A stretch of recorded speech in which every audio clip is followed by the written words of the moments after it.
ده بودكاست مدرسين. هندردش فيه عن كل المشاكل اللي بتواجهنا، حوارات بنقع فيها، أو حتى أسئلة تافهة بتيجي في دماغنا.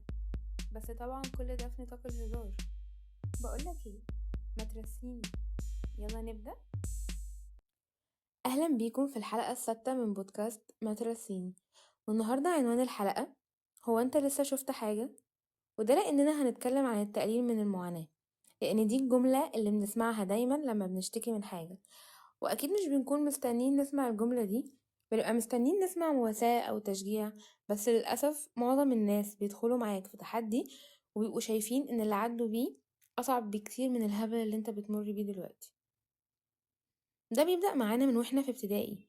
عارف لما بتكون أيام امتحانات وفي مذاكرة مادة معينة صعبة، فتشتكي مثلا لباباك، فتلاقيه بدل ما بيقولك تعالى ساعدك أو يديك طريقة تسهلك في المذاكرة، تلاقيه بيقولك هو انت بتسمي دي مذاكرة؟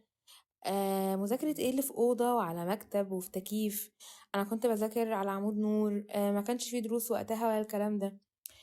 طب تفتكر هل القصة دي هتحل مشكلتي أو هتهديني؟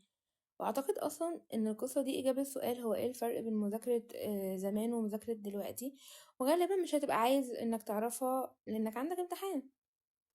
نيجي بقى لثانوية عامة، انت طول عمرك بتبقى خايف منها، وأول ما بتدخلها تفاجئ إن هما بيقولولك إنها ولا حاجة جنب الجامعة، وإن الجامعة أصعب بكتير في طريقة المذاكرة. وطبعا لما هتوصل الجامعة هيتقالك إن الحياة بعد التخرج والشغل هما دول بقى اللي صعبين على حق. فتقريبا الناس بتبقى فاكرة إنها لما تخوفك من المرحلة اللي جاية ده هيهديك ويطمنك في المرحلة دي.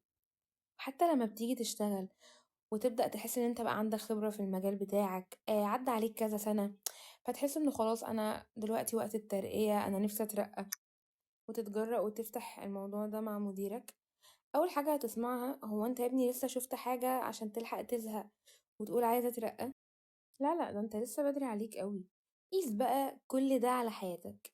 لما هتتجوز، لما تيجي تشتكي وانت بتجهز وتشتكي مثلا من الاسعار، هيتقالك اما لما تشيل مسؤولية هتعمل ايه؟ حتى لما هتخلف او العيل هيتقالك ده انت يدوب معاك طفل واحد ده لسه صغير، امال لما هيكبر، امال لما المسؤولية هتزيد، ده انت لسه ياما هتشوف. طب ده بقى بيعلمنا ايه؟ بيعلمنا ان معظم اللي حوالينا بيحبوا يتكلموا اكتر ما بيسمعوا، ودي حاجة عامة في طبيعة البشر إلا يعني ما رحم ربي. ودول بقى بيكونوا نسبة صغيرة قوي، يعني هتلاقيهم اتنين تلاتة بالكتير كده في حياتك. فانت لما تكون حابب تفضفض وتشتكي من حاجة، ما تروحش للي هيقلل منك ويخنقك اكتر، لا، روح للي هيحترم مشاكلك حتى ولو كانت تافهة يعني.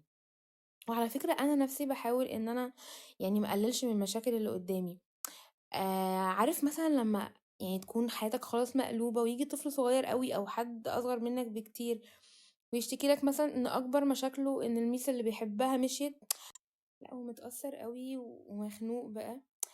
انا بصراحة مش هكدب عليكم، ببقى عايزة اضحك، بس برجع واقول دي مشاكل لايقة على سنه، انا احترم ده واواسيه. بصراحة بقى يعني اللي بحسه انسان مريض واللي هو لا بجد روح اتعالج. عارف اللي تشتكي له مثلا ان عربيتك بايظة وانك شايل هم فلوس الصيانة، فتلاقيه مثلا رد فعله يا عم يا رب نص مشاكلك، ده على الاقل مثلا انت ابوك جايب لك عربية، في ناس ابوها ما بيعبرهاش. ايوه هو مال ده بده؟ ده يا جماعة بيبقى اسمه غل. وانا بجد لو منكم انا اقطع علاقتي معاه يعني بدون تفكير. وعايزة اقول لكم حاجة هتستغربوها جدا. تخيلوا كده حياتكم بدون معاناة، وان الحياة سهلة جدا ومفيش اي حاجة بتضايقك او بتقف قصادك. للحظة هتحس انه يا سلام، مفيش احلى من كده.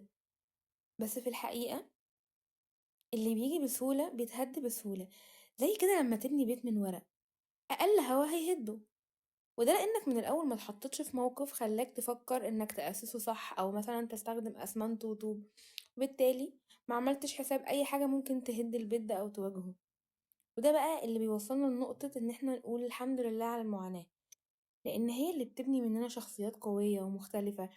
هي اللي بتخليك تقف لنفسك وتسأل نفسك كام سؤال يخلوك ترتب أولوياتك وتركز أكتر، وتشوف انت عايز تعمل ايه وليه، تخليك أقوى من الأول. ومن الحاجات عامة اللي بتساعدك تعدي المعاناة أو تتخطاها هي إنك تتقبلها. هو عامة الإنسان دايما بيبقى خايف من المشكلة اللي بتحصل دي، لأن هو دايما عقله بيصورله إنها حاجة هتعيقه وهتوقفه اللي هو عايز يوصله. ما بيبقاش شايف لقدام إنها بالعكس هتفيده في قرارات أكبر من الموقف ده. والدليل، روح لحد وصل لحاجة بيحبها وعدى بمشاكل وصعوبات كتير واسأله، لو رجع بيك الزمن تتمنى تعدي بكل ده تاني ولا لأ؟ هتلاقيه بيقولك اه. وده بيأكد إن فعلا الضربة اللي مش بتموت بتقوي.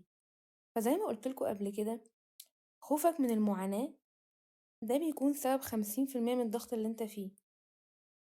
فبدل ما تقعد تقول هو اشمعنى انا اللي بيحصل لي كده، انا خلاص زهقت، انا مبقتش قادرة استحمل، لا ابدأ شوف هتحلها ازاي.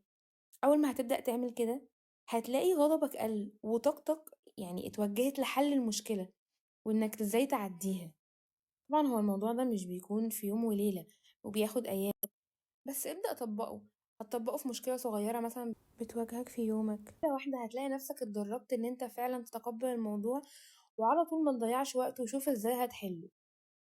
بما اننا بقى داخلين على 2025، بصراحة حسيت ان ده احسن موضوع ان انا ممكن اتكلم عنه، واقولك انك ما تخليش اي حد يقلل من الانجازات اللي انت مريت بيها السنة دي. حتى لو انت محققتش كل الليستة اللي انت كنت مخطط لها، كفاية انك تطلع من السنة دي متصالح مع نفسك راضي عنها.